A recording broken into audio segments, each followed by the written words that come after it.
Welcome back to How to Succeed in Your Next Job Interview. I'm Patrick Munoz. And I'm Chris Schulte.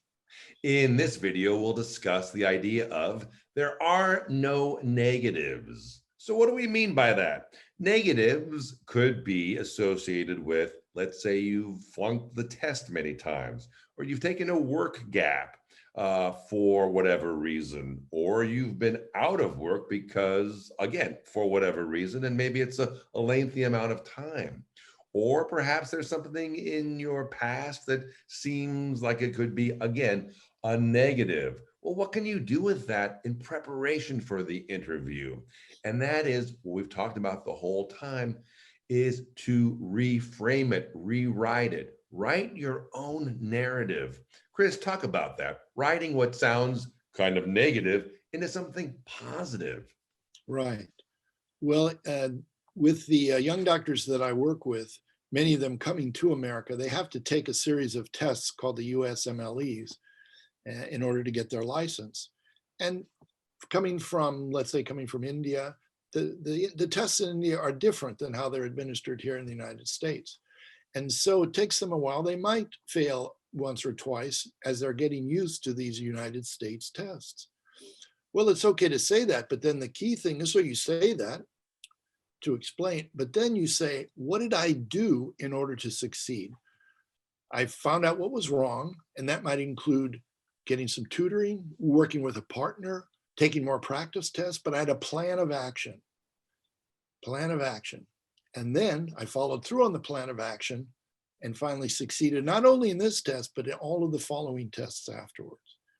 Well, there, what's great, even in terms of length of time, you spend much more time on your successful part, how you succeeded, and much less time on just the fact that I didn't pass it the first time.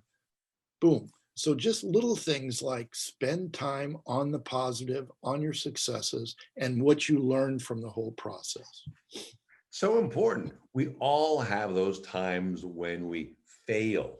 And it's by getting back up again and dealing with it and then getting better that we are able to learn and grow. And when we can focus on that latter part, the positive part, then we're able to share something that's exciting for the possible employer.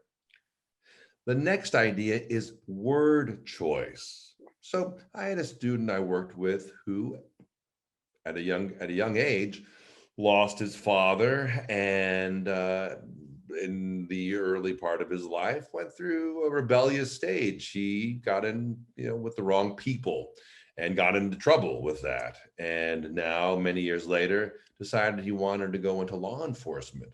And in fact, he brought along with him two parts that could be considered baggage, which is first, that he had gotten into trouble at a young age.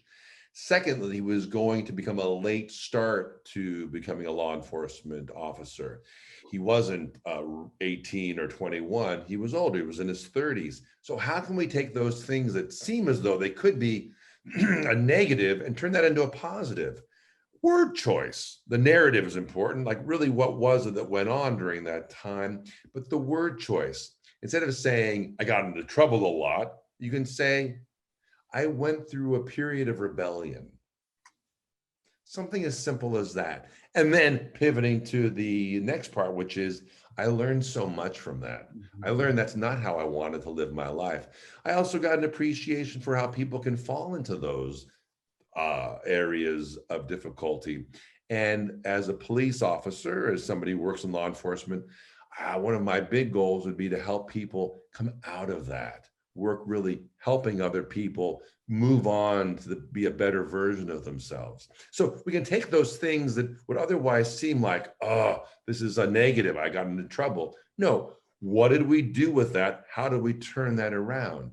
Chris, have you an example of that where it's really about, again, the narrative and the word choice?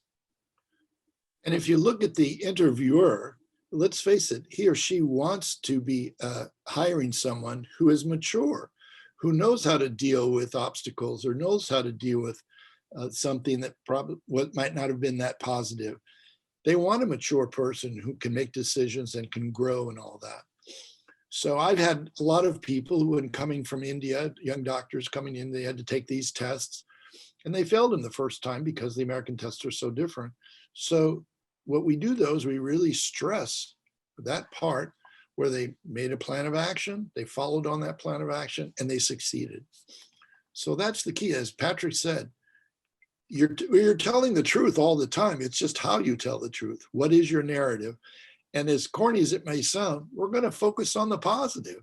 We're going to focus on the positive because that's how you are presenting yourself to your interviewer, somebody who can decide how to make things better, make a plan of action, and then follow through on it, and then become a much more happier, more experienced and accomplished person because of that.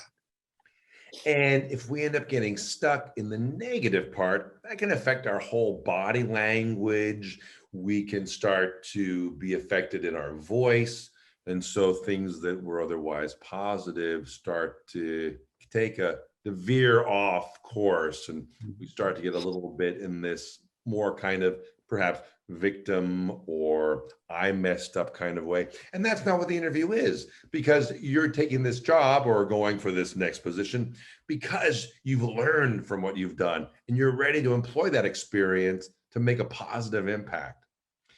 Finally, that's the whole idea, right? What is it that you can say you've learned from this? What lessons have you taken and that you can then implement in this job? Taking those negatives and turning them into positives is the key. So first is, if there are negatives in your background, 1, reframe them.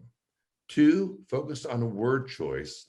And 3, give the lesson that you've learned. What's the takeaway from what you've learned? And go to that area, focus on that.